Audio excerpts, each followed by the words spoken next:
Join me as we delve into the foggy streets of London, uncovering the best of Sherlock Holmes.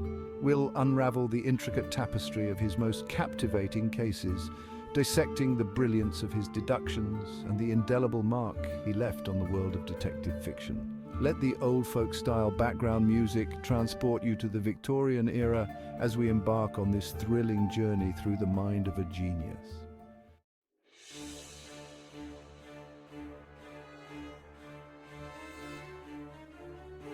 The Hound of the Baskervilles, a chilling tale that pits the legendary detective against a seemingly supernatural foe.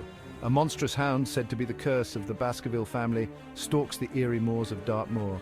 As the fog swirls and shadows dance, we witness Holmes's methodical approach to unraveling the truth. From the outset, Holmes's keen eye for detail is evident. He meticulously examines the cryptic letter sent to Sir Henry Baskerville, the latest heir to the Baskerville estate. The peculiar typeface, the unusual grammar, every minute detail is scrutinized, each clue a thread in the intricate tapestry of the case. As Holmes and Watson venture onto the desolate moors, tension mounts with every rustle of leaves, every gust of wind. The legend of the Hound casts an ominous shadow over their investigation, blurring the lines between reality and folklore. But Holmes, the ever-rational mind, refuses to be swayed by superstition. He dissects the legend, peeling away layers of myth to expose the very real danger lurking beneath. The clever plot twists of The Hound of the Baskervilles are a testament to Doyle's mastery of suspense. The appearance of Stapleton, the seemingly friendly naturalist, adds an intriguing layer of complexity to the narrative. His knowledge of the moor and his fascination with butterflies take on a sinister undertone as Holmes delves deeper into his background. And then there's the Hound itself, a terrifying spectre, its eyes glowing in the darkness. The Hound's appearances are shrouded in mystery, leaving the reader, and indeed the characters, questioning its true nature. Is it a hellish beast, a product of the Baskerville curse, or something far more earthly and sinister? Holmes's deductions are the cornerstone of the narrative, guiding the reader through the labyrinth of clues. He dissects alibis, scrutinizes footprints, and analyzes the behavior of those around him. His ability to connect seemingly disparate pieces of information is breathtaking, each deduction bringing him closer to the truth.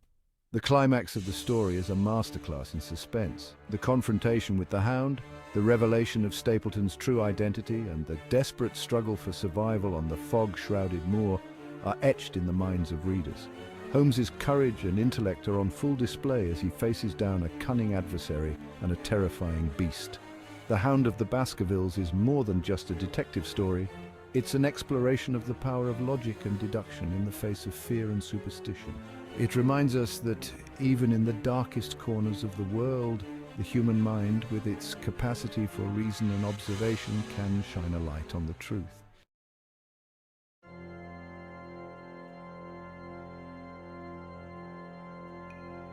A Scandal in Bohemia presents a different kind of challenge for Sherlock Holmes, one that transcends the realm of mere logic and deduction. It introduces us to Irene Adler, a woman who matches Holmes's intellect and cunning, leaving an indelible mark on the detective's memory. From the outset, the dynamic between Holmes and Watson is brought into sharp focus. Watson, the ever-loyal companion, observes Holmes with a mixture of admiration and concern. He witnesses the meticulous workings of Holmes's mind, but also glimpses the emotional detachment that often characterizes the detective's persona. The arrival of the King of Bohemia throws Holmes into a world of intrigue and scandal. The king, desperate to protect his reputation, tasks Holmes with retrieving a compromising photograph from the elusive Irene Adler. This case is not about unraveling a murder or exposing a criminal mastermind. It's about a battle of wits, a game of cat and mouse between two brilliant minds. Irene Adler proves to be a formidable adversary. She's intelligent, resourceful, and possesses a keen understanding of human nature. She anticipates Holmes's moves, outsmarts him at every turn, and ultimately escapes with her freedom and her secret intact. Holmes's fascination with Irene Adler is palpable. He admires her intellect, her courage, and her ability to outmaneuver him. He is used to being the smartest person in the room, the one who sees through facades and unravels mysteries with ease. But Irene Adler presents a unique challenge, forcing him to confront the limitations of his own methods. The story's climax is a testament to Irene Adler's cunning. She anticipates Holmes's plan to retrieve the photograph, even using his own methods against him. The scene where Holmes, disguised as a clergyman, witnesses Irene Adler's wedding is a masterclass in deception and counter-deception.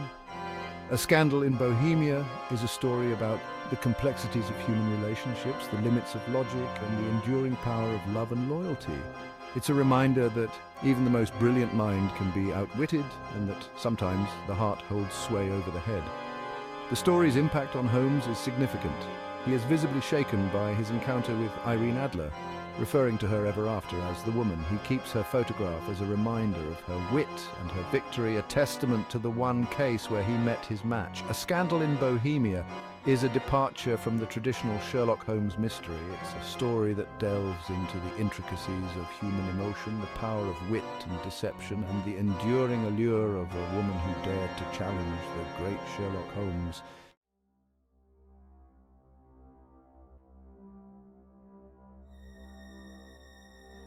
The game is afoot, dear viewers, as we delve into the chilling tale of the adventure of the Speckled Band.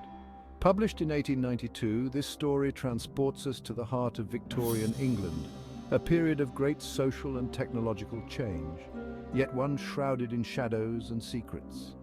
It is within this context that the sinister Dr. Grimesby Roylott, a man as menacing as his name suggests, plots a most cunning and deadly scheme. Our client, Helen Stoner, approaches Holmes with a tale steeped in fear and suspicion. Her twin sister met a tragic end under mysterious circumstances, uttering the chilling last words, "The Speckled Band." Now, Helen, living under the same roof as her stepfather, the imposing Dr. Roylott, fears she may meet the same fate. Holmes, with his characteristic brilliance, observes, deduces, and unveils the truth. The Speckled Band, far from a figment of a dying woman's imagination, is revealed to be a venomous swamp adder, a deadly instrument in Dr. Roylott's wicked plot. The story hinges on the societal norms of the time, particularly the vulnerability of women in the face of patriarchal power. Roylott, driven by greed and a desire to maintain control over his stepdaughter's inheritance, resorts to murder, a chilling reflection of the dark underbelly of Victorian society. The story's brilliance lies not only in its thrilling plot, but also in its meticulous attention to detail. Conan Doyle's use of vivid imagery, from the oppressive atmosphere of Stoke Moran to the chilling description of the swamp adder, immerses us in the narrative. The historical context further enriches the story, providing a glimpse into the social anxieties and scientific advancements of the era. The Adventure of the Speckled Band is a testament to Conan Doyle's mastery of the detective genre, a chilling tale that continues to captivate readers over a century later. Stay tuned as we unravel more of Sherlock Holmes's most intriguing cases in the chapters to come.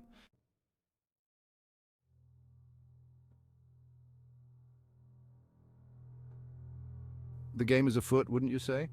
And in the final problem, it's a game of the highest stakes. This is the story where we face the ultimate clash, the intellectual duel between Holmes and his arch-nemesis, Professor Moriarty. A criminal mastermind, Moriarty is the Napoleon of crime, a spider at the center of a web of deceit. Holmes, sensing the impending danger, prepares for a confrontation that could very well be his last. The narrative takes us to the precipice of the Reichenbach Falls, a scene imbued with an almost palpable sense of dread. The tension builds with each step Holmes and Moriarty take towards the edge. The roaring falls a stark metaphor for the impending confrontation. Doyle masterfully paints a picture of two formidable intellects locked in a battle of wits, their moves and counter-moves played out on a stage as grand and unforgiving as the Swiss Alps themselves.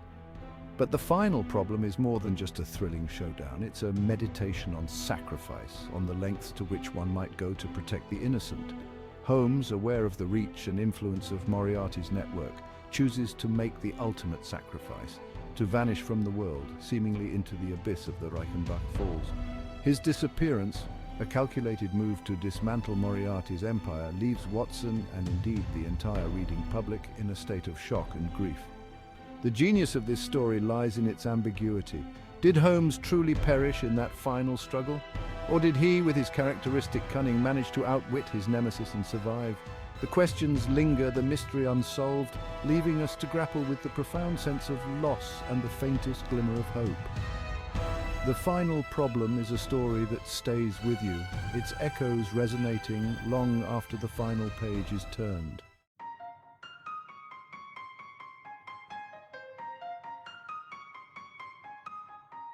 The Adventure of the Blue Carbuncle, a Christmas goose, a stolen gem, and a most peculiar hat. What more could one ask for in a festive mystery?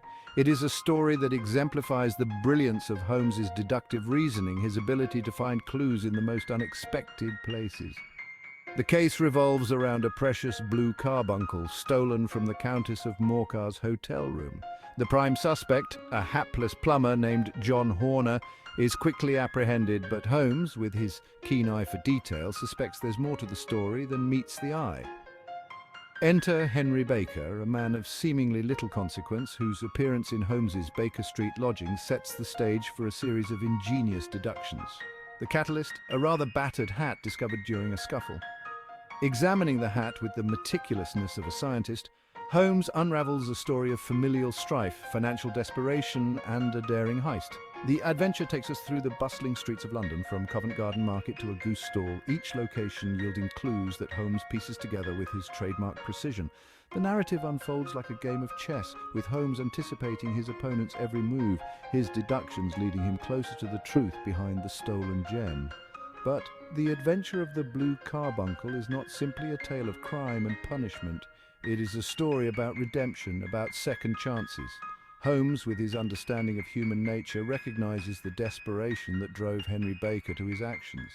His decision to exercise mercy, to allow Baker to walk free, reveals a compassionate side to the detective, a reminder that justice is not always black and white. The story concludes on a note of festive cheer, a reminder that even in the darkest of times, a glimmer of hope can emerge.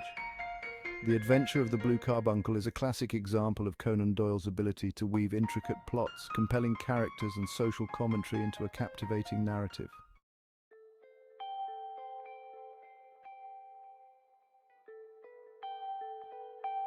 From the haunting moors of Baskerville Hall to the bustling streets of Victorian London, these stories offer a glimpse into the world of Sherlock Holmes.